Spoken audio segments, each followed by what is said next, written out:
Welcome to Crazy Gamer Models. I am the Crazy Gamer and I do models.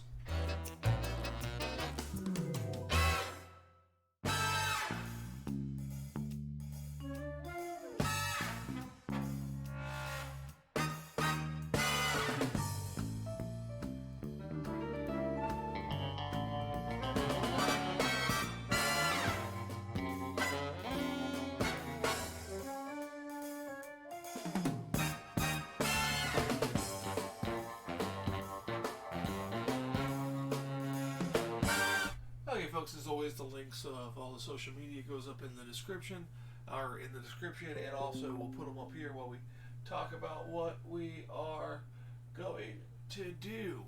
We are going to work on some models. Remember, I did a live stream of building the turpits, and we're going to probably, hopefully, continue with that. And I've also did a live stream yesterday talking about the future of my channel. That's still all the way up in the air on a channel name and everything. But we are going to look at a painting experiment I have and stuff like that. And then, I'm working on a tack-on model of a King Tiger currently for a build review. I did say at the beginning of the week it was Tank Week. And currently, I didn't do anything for tanks with this whole YouTube and Kappa thing coming out. So I really haven't gotten a lot done. I will show you the progress that I have gotten done. You're going to see some painted product, but we'll get to that in a minute. I have gotten about this much done on my turret for my King Tiger. If you watched yesterday's build, I was frustrated with location, but I managed to get this whole lower turret assembly done there. So JD, what's going on? How you doing, JD Rose? So I got the lower half done despite all the location issues I was having yesterday and the frustration that I experienced. So after that, we went on and I was talking about brush painting of this hull and talking about how I'm not supposed to spray or acrylics or anything through an airbrush or any kind of aerosol at all. So I was trying to come up with a way to brush paint a hull with it still looking good and not with a bunch of brush strokes. So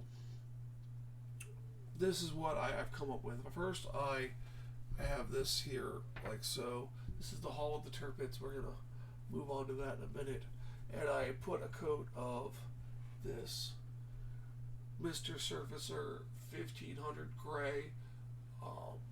I brushed it on, basically just brushed it on with this brush right here. And I brushed it on, and yeah, there was brush strokes, and it didn't look great. You can see it still doesn't look great, but it has a primer coat on it, and it's pretty much uniform. But to make it uniform, I took some Tamiya sanding sponge 1500, and I sanded it back to make sure there was no high spots on there. And then in yesterday's video, I took some Hull Red from Model Color and thinned it down and brushed a coat on. And you can see the brush strokes and it didn't look too good. And then I also did an experiment with some of these Winsor Newton professional acrylics where I mixed up my own color and I brushed that on. And I also used some Model Master enamel over on this side that I just left it because of the result that I have gotten today. So I had sanded back all the brush strokes on this. John, what's going on? I sanded back all the brush strokes on where the model color was and where that custom mix color was. And then I mixed up a new batch of the model color paint, but this time I used my homemade thinning mixture, which is matte medium from Liquitex, flow improver from Liquitex, and a little bit of paint retarder from Liquitex, and isopropyl alcohol. So I mixed that up in there. I'll have to get back to you the ratios of how I made that. I have it written down somewhere. I couldn't find it. But I thinned the paint, and then I brushed on a second coat of the Vallejo. And as you can see, that second coat, the brush strokes are very, very minimal on that whole red right there. As you can see, it doesn't show up real well. It's still not 100% dry yet, but I did try, and I sanded it all back with 1500 again before I put this coat on there. I don't know if I mentioned that. And it's both paints sanded well. The professional acrylic sanded well, just like I was told, and the Hall Red sanded well. You have to be careful, real light sanding, otherwise you'll take all the paint off. But I did a smooth, and then that left me a nice surface to paint the Hall Red over. And now I did another mixed color of the professional acrylic from Winsor Newton, but the coverage is not very opaque, so that would need a couple more coats and a couple more sanding. But I think I'm pretty much liking the results of this Hall Red from Vallejo. This Vallejo monocolor thinned down to a nice thin brushable consistency. And I think, I thought this experiment was going to lead me down the road of multiple different paints. I had prepared that by getting different paints and different things, and this cured less than 24 hours. I was able to sand it back lightly and then put a second coat of the Vallejo monocolor on, and it is, I'm not saying it's flawless and it's going to win awards, but for a second coat it is great coverage. There's minimal brush strokes, and it looks pretty good.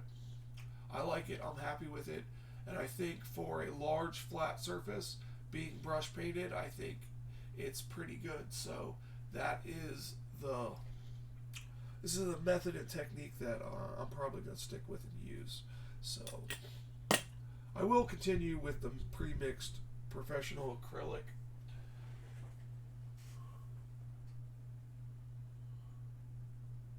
I wonder if it would look good to use number 1 and the base and number 2 as your glaze to review the brush strokes. Yeah, I don't know. I mean, it could. I could do a glaze on it, but I as you can see, I mean, this is my best camera. If I go really close, you can see the brush strokes, but again, this coat is still drying, and it's just a second coat, and I sanded back that first coat pretty well, so it's more like a half coat that was down there. So this is actually only like 1.5 coats, and I'm thinking I'm going to need 3 coats. I'm going to have to sand this back again probably tomorrow or Sunday and do another coat. So that'll be touch based on later in another update on this painting process. It's gonna be a long thing, because I want to come up with a way to paint my North Carolina and not have to spray it. And I think that this is going to be the method that I use. And I also have looked into protecting this paint with a gloss coat, and I have found brushable gloss coats that they go on a little thick, but they can be sanded back after a couple days. And I'll go into that in a different video on a different time when I get to that stage of the process, because I don't want to jump ahead of myself and then make statements that turn out to be not entirely correct. So I want to hold off just to make sure when I reconduct the experiment with this new method that it doesn't hurt it or anything. So we are going to be doing some work on the hull today on the turpits, but currently we left off, we finished step 6. We're on step 7.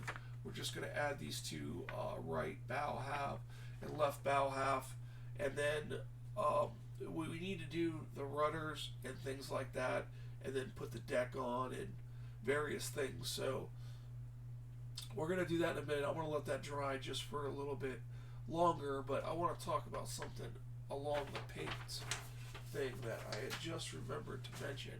I have gotten this,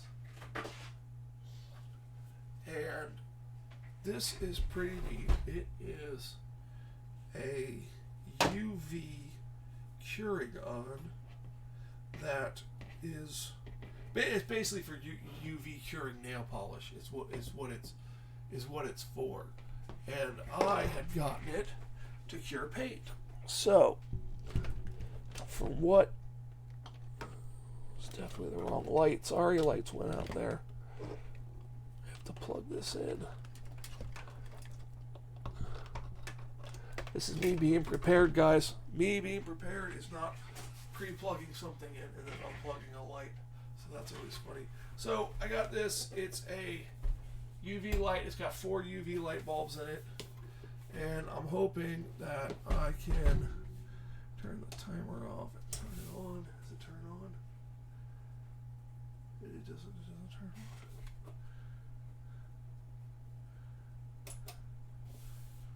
Now it's on. It's on now. So I wonder if I can fit to the hull of my ship in there. Yeah, I can't see. I'm gonna stick that in there like that, and I'm gonna see if that cures that paint. I mean, it's not for curing the hull of a ship, but I want to see if I can get it to dry a little bit faster with this on like little pieces, like especially putting a primer coat on some photo etch parts.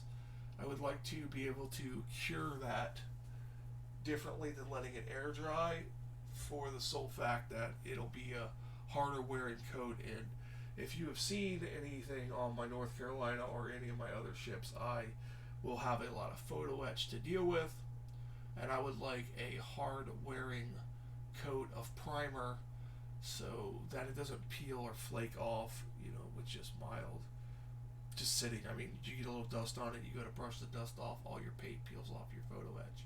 And that is a big problem with photo etch, is especially doing the details on a model ship in 1/350th or 200 scale that has 100, 200, 300 pieces of photo etch, and you paint your whole model and it looks great, and then it sits on the shelf, not in a display case, and gets a little dust. A couple weeks later, you get a nice light dusting brush and you brush off the dust, and you peel off all the paint off your photo etch, and that's not good.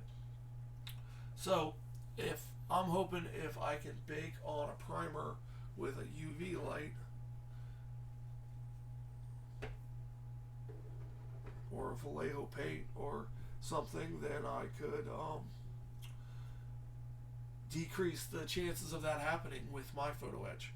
So, but that's basically, it's a UV light box.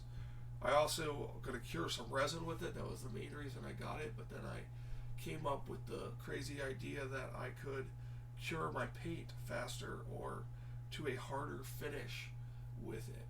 So, but that's this thing. It's not anything crazy. I don't think it's gonna do anything quickly. I think it's gonna be a multi over time kind of ordeal with that. So I just wanted to give you a look at it and a little demonstration of what it looked like, and that I'm going to be using that in the future to cure my paint, or attempt to cure my paint with an experiment. But definitely it's going to be used to do some resin work, because I have a lot of resin with the ships, and some of the upgrade kits come with resin, and there are little holes in, little pin marks in resin, and you get that a lot with resin, that you get sometimes there'll be little pin marks, air bubbles, and things like that in your resin, and you can fill it with plastic putty, or you can fill it with whatever filler you want to use, but you can also fill it with UV cure resin or UV cure glue, and that's what I got that for, to cure it, to make it more, when I sand it out, to make it look uniform. Both surfaces are basically the same density, and they sand properly. So we should be good to get started on the ship here. So let us get the instructions back out and get the sprues out. Do you remember, they are some crazy sprues? just all wobbliness. So we need these two pieces right here, 61 and 62. Come in a little bit.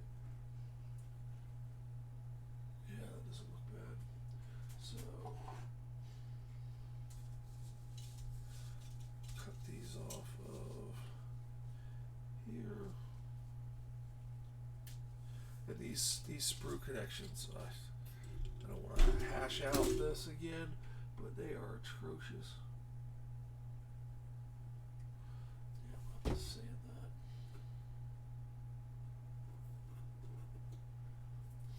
So, but you know, I'm getting there. I'm trying to not let the whole YouTube thing ruin my Christmas season or my holiday season. You know, I'm just gonna push through, and then the first of the year is just gonna implement the changes. There's gonna be some stuff that comes around on December 10th that, you know, will be changed, but for the most part, I'm just gonna do my channel the way it's been doing for the time it's been up, the way it has. So I'm not gonna worry about it. I do need to change the name. I still haven't come up with a name.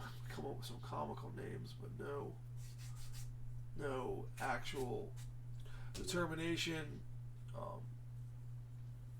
Crazy's model making. You know, there's been suggestions, but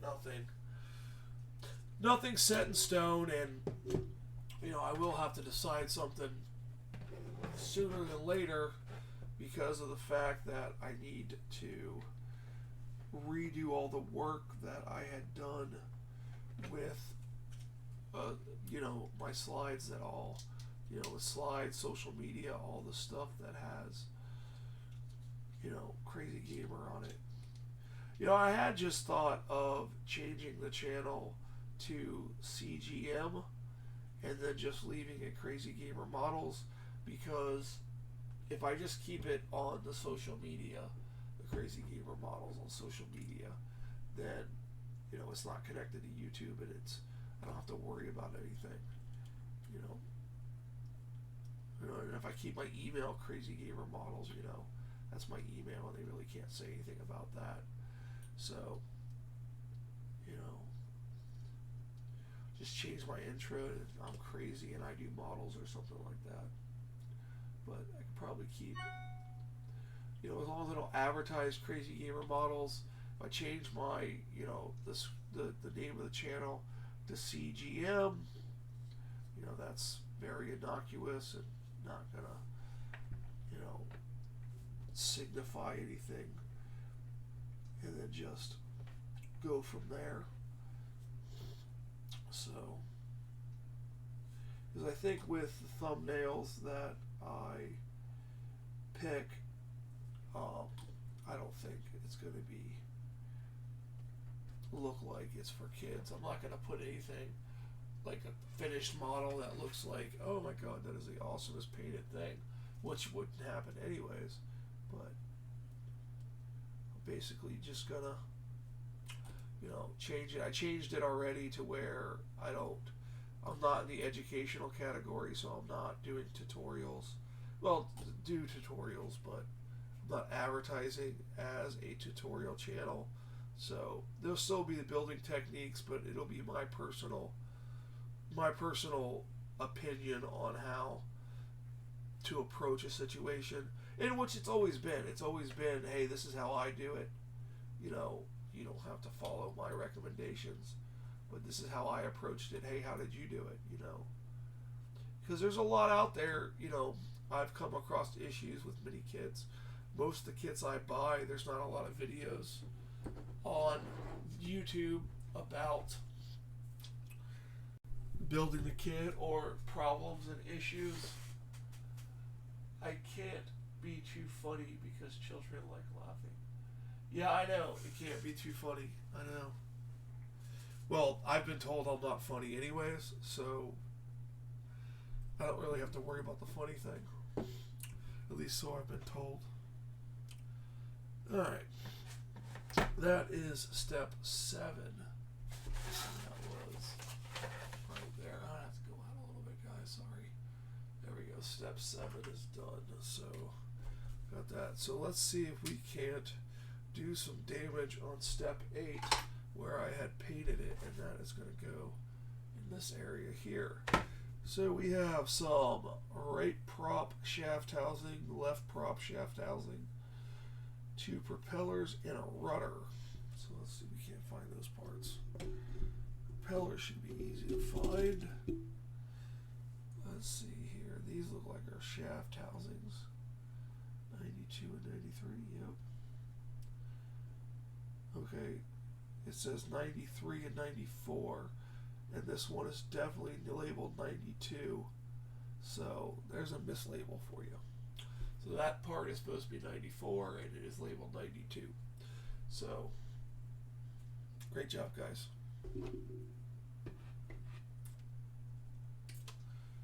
And I know you all probably saw it. I'm going to point it out in 1 second here.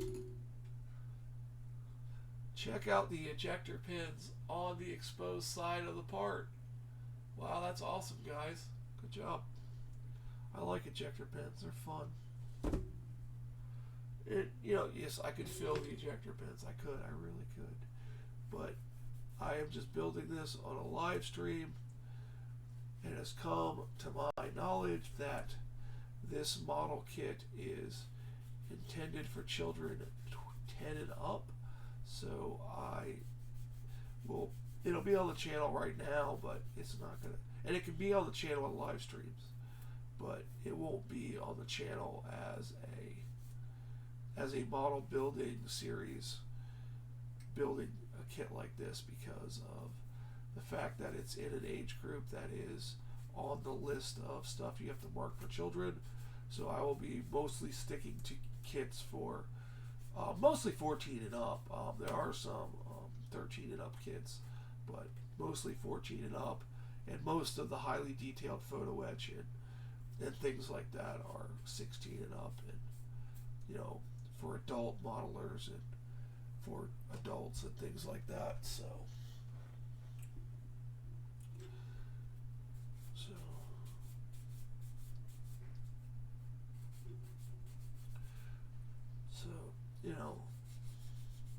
and those of you who are a fan of Kid Crazy, he's no longer going to be able to make his appearance on the channel. I know everybody, when he was on, everybody enjoyed his antics, but he can't be on the channel anymore.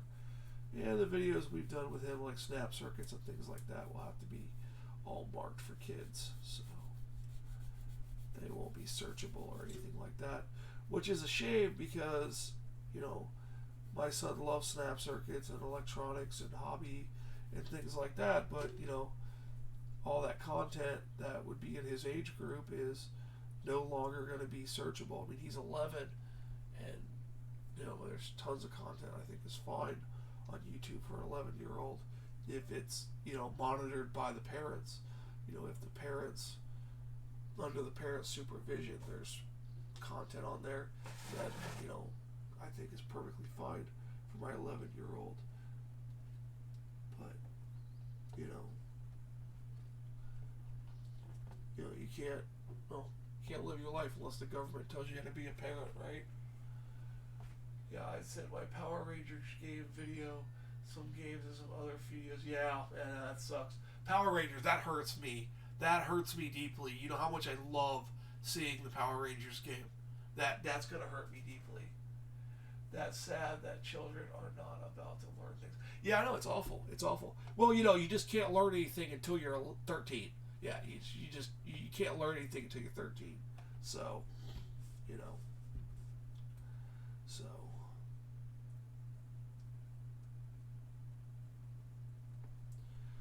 So, and yes, I'm gluing this right on top of the paint, guys. That's what I'm doing. Because, like it says in the name of the channel, I'm crazy. So, there's a reason why you don't, because it doesn't stick. But we're going to do it anyways. Oh you know what? I actually have a glue for paint, so let me get that sucker out. This has got a little bit of extra paint eating technology in it. I don't want to say what it is because it's a chemical for manufacturing purposes, so I'm not going to advocate people buying it. So, sorry guys.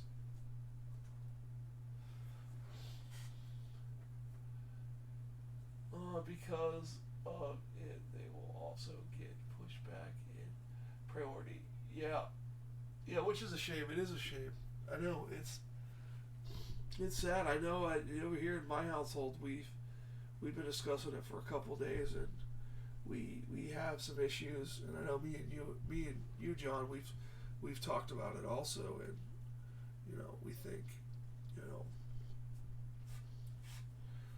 but again, it's people again, get confused where it's, everybody's focused on, oh, it's content, and it's not content. It's just basically if it's appealing to kids, the thumbnail or the description, or how your video is searched.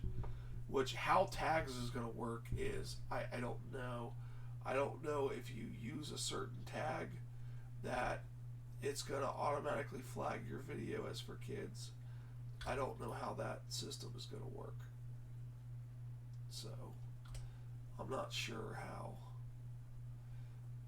tagging is affected by this, because I tag my videos scale models, but there are scale models for younger kids. So I'm automatically going to be flagged for it's for kids because scale models are for kids. Or if I tag giveaway and they're saying giveaway kids, that's appealing to kids. So if I tag my video giveaway, or I use a brand that I build with like Tamiya, Tacom, or that if they deem that brand is for kids, is that going to be affected? So there's not much talk about tagging and how tagging is gonna play into this whole thing. And that's what I'm concerned about is, you may be able to, not make content for kids, and it may not be appealing to kids, but how your video is tagged and searched and found may use a word that a kid may search for. Like, we're building the Turpits, I would use a keyword Turpits, because that's what I'm building, scale model Turpits. A kid may be doing a project in school and be searching for the word Turpits, and, does that mean, how does that work? How does tagging and searching work? There is finally things for kids to do instead of going out and causing trouble and doing drugs. Yeah, I know. I know. It's just, some of these children advocacy groups claim that, YouTube and, these kids being caught, cooped up watching all these people on TV and on YouTube doing things is causing them to, encouraging them to do bad things and things like that. I don't know. I don't allow my kid to go on YouTube because he's 11. So, I don't know. I have found videos on YouTube that are, what's this, 66? Yeah, 66. Yeah, 66 is the runner. That are very, I thought was for kids. Say, for example, a Minecraft video. And I have proceeded to watch said Minecraft video with my son, and it was extremely inappropriate. And I had to shut it off immediately and have some explaining to do.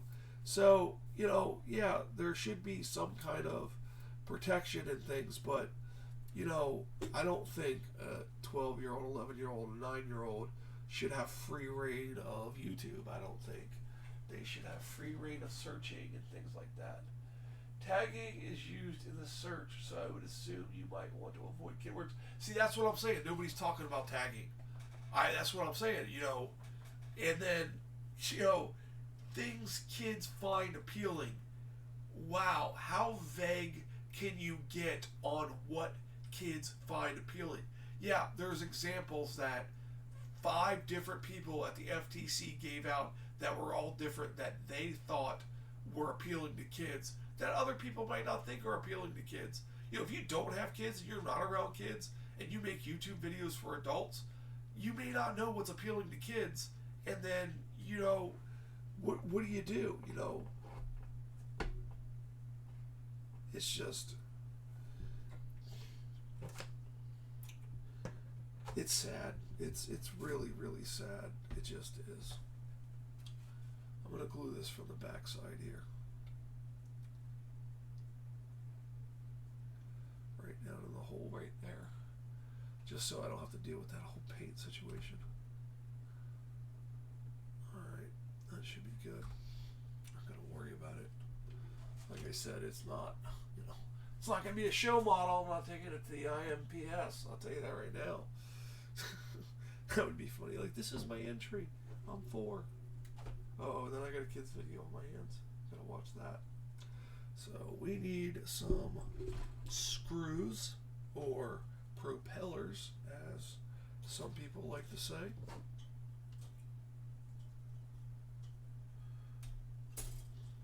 I was recently unaware that people did not know.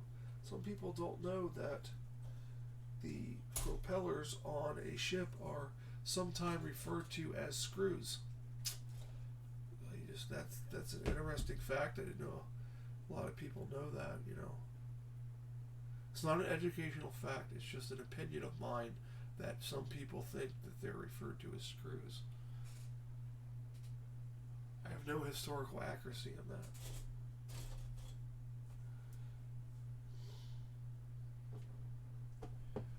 You know.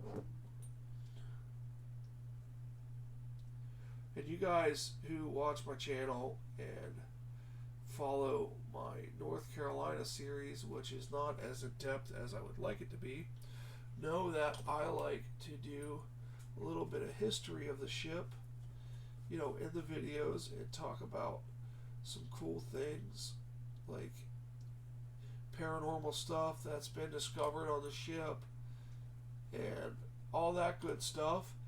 But, you know, I'm pretty sure I can still include that stuff in my video, just I'm not going to be able to come out with a catchy title like Spooky Ship Thursday, or put it in the description, hey, I talk about all the cool, exciting stuff that was found paranormally on the North Carolina. You know, I'm just going to say, hey, it's kit number whatever the North Carolina is, and episode 10 of season 1, and, you know, you just know by watching my videos that I'm going to talk about that stuff when I do the North Carolina build. So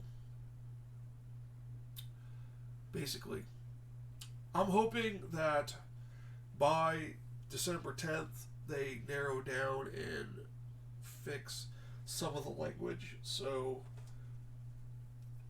not every people know if they're in the boat or not of affected.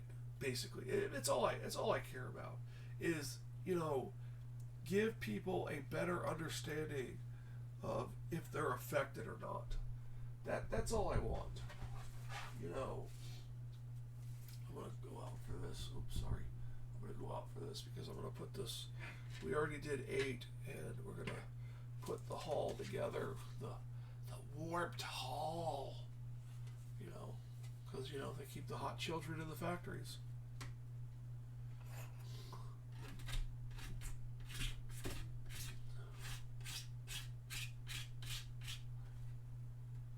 So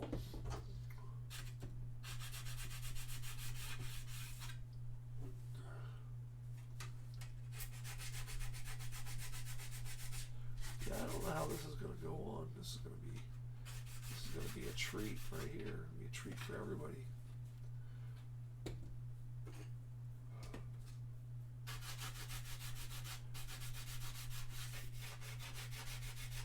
At least they didn't take this off the sprue like an animal. they, you know, were at least reasonable and left you something to sand back. Oh, no, I spoke too soon. This other side's like that. But I think it's going to be hidden, hopefully. Wow, look at that one. Wow, you see that, guys? Just took a hunk out of my plastic like a bear. You got some animal like a Tasmanian devil that just chews them off the sprues. That's what they got going on there. Wow, we got a lot of comments. My comments aren't in front of me, so if I don't jump on the comments right away. So JD says, so we're encouraged to be depressing and dreary. Yeah, well, you know, that's probably what I am anyways. And John, I'm wondering how quick they might ding you for kids content. I wonder if you could release something regularly so your subs will get the notification. And then a day or a week later, change it to kids. Oh, dude, you're skirting with danger right there. According to the FTC, January 1st, YouTube has already released their algorithms and have marked videos children or not children. What their algorithm and their bots have determined. The FTC, starting January 1st, 2020, is going to start doing it. So, you know, a channel with 100 subscribers that doesn't pop up in searches, you know, on popular kids things, you know, it could be a long time before your video is even come across or flagged, or, you know, you may even have to wait for some, you know, troll to report you to the FTC when you don't even have kids content, but, you know, some troll doesn't like that you're building a Japanese model or American model or German model or a British model, you know, and then some report you to the FTC saying, oh my god, all his content is for kids, you know, and then you get hit for all these fines for all your videos. But I don't know if you could go back and mark them. From what I understand, starting December 10th, you have to choose what the video is, and I don't think you get the option to change it. Right now, you can go back and forth and change your videos, and if you have a video that YouTube marks as for kids, there's a review period where you can argue against it and, you know, get it removed from the list and things like that, but then you take your chances with the FTC. But I haven't heard anything about them, you know, giving you the option to change it back and forth after you upload the video. I'm assuming you could delete the video and then re-upload it and say it's for kids. I would think that that's a possibility, but, you know, I don't know.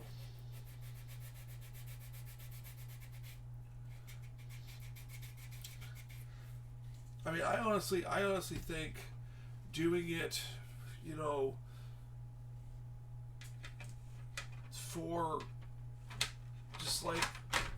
just generic descriptions, generic titles, and basically hope that your subscribers believe in you and believe in your channel and they want to see it grow, that they will share your videos on other social media platforms like Facebook, Instagram, Twitter, I guess better creative use of hashtags, which I have a problem doing, more Twitter, more Instagram, and things like that, and growing the channel that way instead of relying on YouTube search algorithm and recommended in order to grow the channel, which is, you know, it's fine with me. If my channel grows that way, that's fine.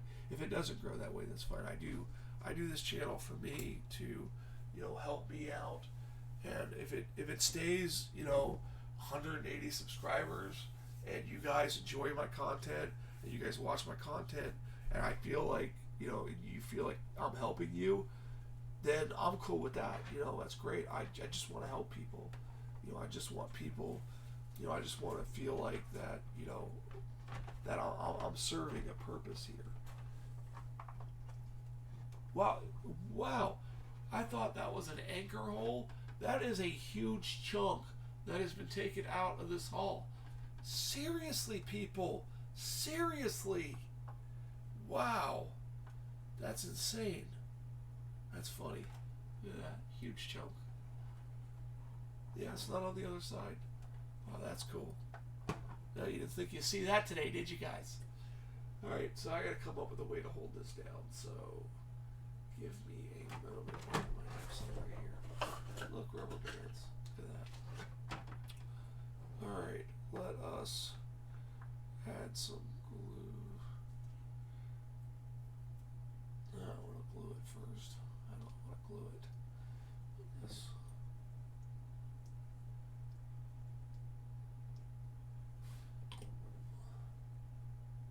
Yeah, this one's going to be tricky. Because this thing is warped real bad. And gluing it on camera, guys. So, bear with me here. I'm going to attempt to do this on camera. I may have to pull it away to see what I'm doing. But hopefully, I can do it. Oh, wait, might get defeated by a rubber band. Don't put that in the description because people will think that's funny. Okay, so let us move along here like so. And rubber bands are a good way to approach this situation. Just be careful not to get glue on your rubber bands because they will snap. Actually, hair ties are one of the best things. You know, go steal your wife's hair ties. Don't steal your wife's hair ties. Don't do that. That you'll pay for that later. Trust me. Don't do that, guys. Don't listen to me on that one. Wrong link for the petition. I don't have a link for the petition currently. I have to put one up. I didn't I for some reason on this Streamlabs OSB I don't know how to change the description until the video is on YouTube, and then I can change the description. For some reason it puts up my default description. So I don't have a link in the description. I will though. And I also didn't intend this video to be about YouTube and their privacy and the COPA policy. This was mainly, you know, hey guys, what's going on, and building the turpits. So, but you know, it is about the channel. Oh, I'll just drop that right there. So I'm gonna stick this on there. I'm gonna break off my rudder or my propellers. Nope, I didn't. Good. Okay, that's stuck under there. See, I barely did this on my bench with a 1/350th scale. There's no way I'm getting a 1/200 on my bench. So all of those who want to see me do a 1/200, well, sorry guys, it's not going to fit.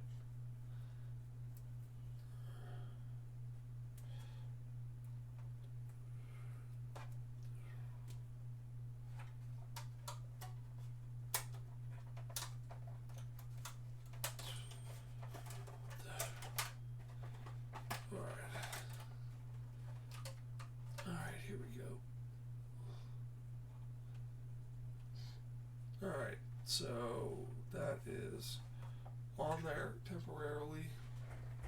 So, okay, so, oh, you posted something and it might have been held. Yeah, it doesn't even, wow, it doesn't even tell me that it's being held for approval. What? Yeah, I am on my stream page on there, and it doesn't even tell me that you tried to post something and held it for approval. I'm not on my YouTube channel watching the stream because I forgot my device to do that. So I don't have any way of seeing what you post and approving things. I'm sorry, John.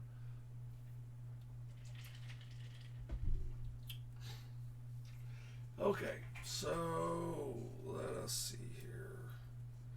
Let's try to put one in the middle here.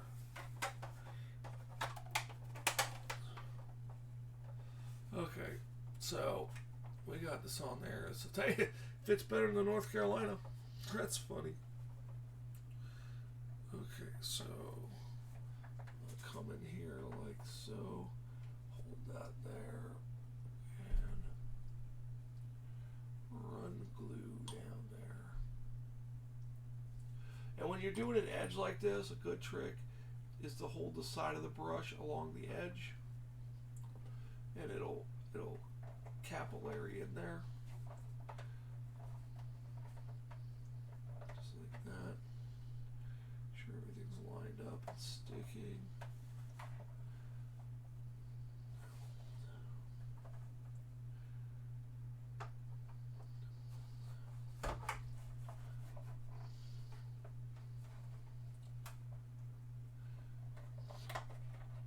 Let's see here.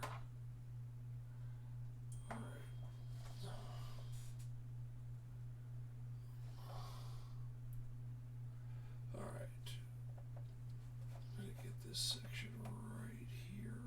I just take it and I hold it like this. It's not really going in there like I thought. Alright, if I got quiet there, I'm sorry. I'm trying to... This is a tricky thing here.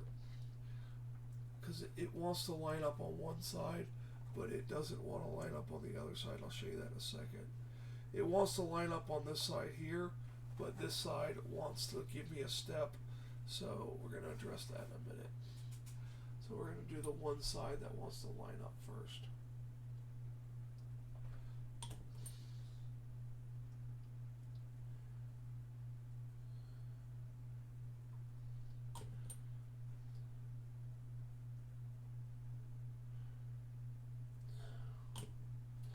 Oh, damn it. Look what I just did. Wow. Come on, Jason. And I put my thumbprint in it. That's exciting. Alright. Let's get this back section here. It's aft, the stern.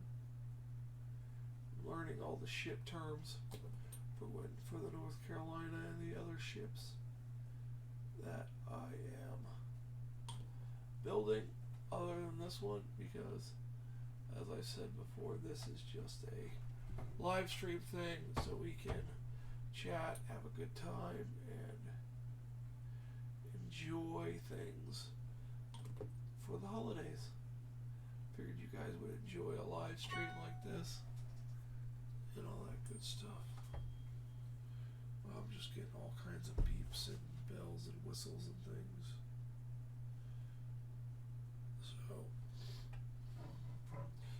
So let's see here. Alright. Let's see here. Alright, so we're getting that done. It's lined up over here. So we'll go ahead and glue this section here. And that's about where it doesn't line up anymore. So we'll move the rubber band back over here.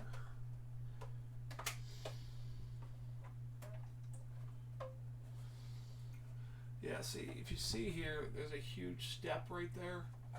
See, you can see that. It's huge. So what I'm going to do is I'm just going to squeeze that gently at the bottom and line it up flush. Just make sure it's flush right there.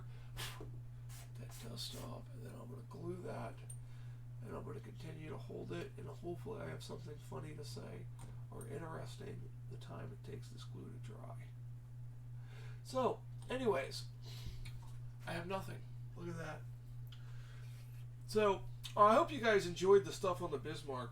That's going to be built starting the first of the year. Along with the channel changes, I'm going to focus more on completing individual builds and doing build reviews and showcasing products. That most of the stuff I will showcase will be showcased more in depth on the channel. So there, you may see a Sprue review of a tank kit, and then 6-8 months later you may see a slightly different version of that Sprue review and that kit be built in a build review.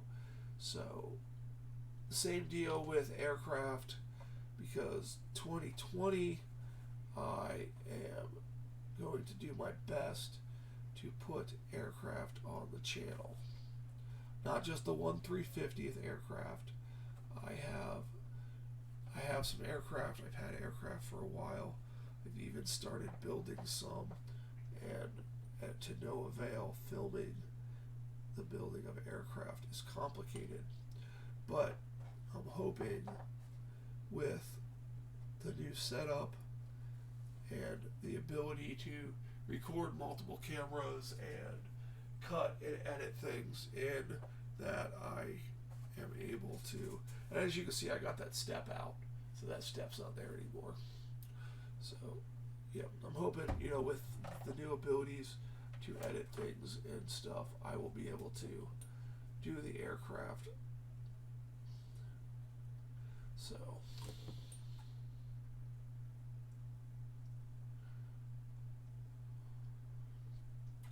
I'm hoping to go back to having video stock, to where I will always have something ready for release.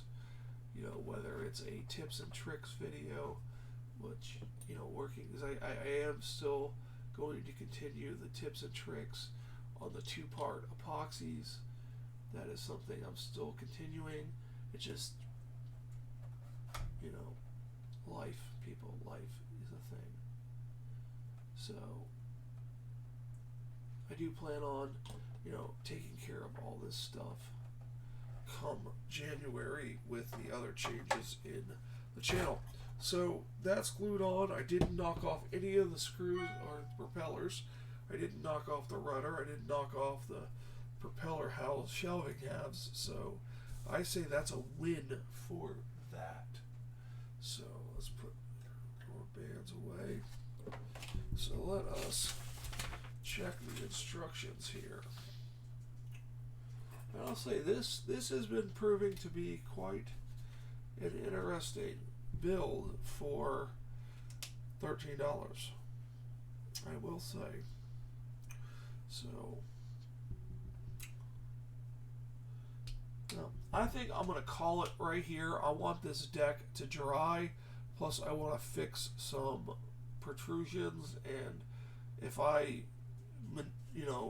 manhandle this for this lower section, putting on a superstructure and gun turrets and everything, I don't want to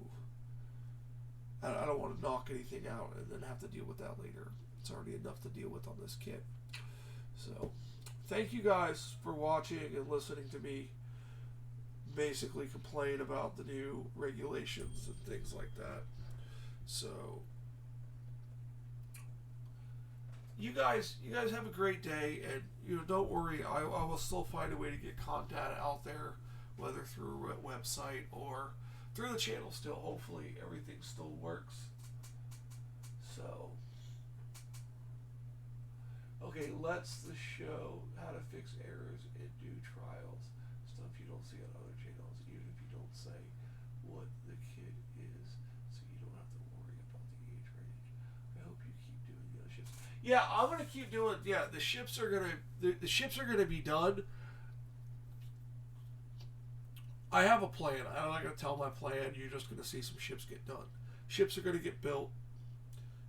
They're gonna be built on live streams. I committed to be building these 3 kits on live streams. That's what I wanted them for. So they are going to be built on live streams, which fall under a different regulation than the standard video uploads. So these kits will always be built on live streams. They will always be making an appearance as mules for testing paint, testing techniques, and things like that. So don't worry about the other ships. They will get built, and you will see them on the channel. They will be live streams. I mean, I could technically, my whole channel could go nothing but live, and that's an option for me. I could just do only live streams, find a good time all my subscribers would want to watch it, or do it at different times for different groups of subscribers. I got one group likes this time, one group likes this time, whatever, and do it that way, and just, you know, put out there, hey, you know, I'm going to be working on this at this time and this at this time. So whatever stream you want to catch all of them, or, you know, however you want to do it. That's always an option. That's always something I can do.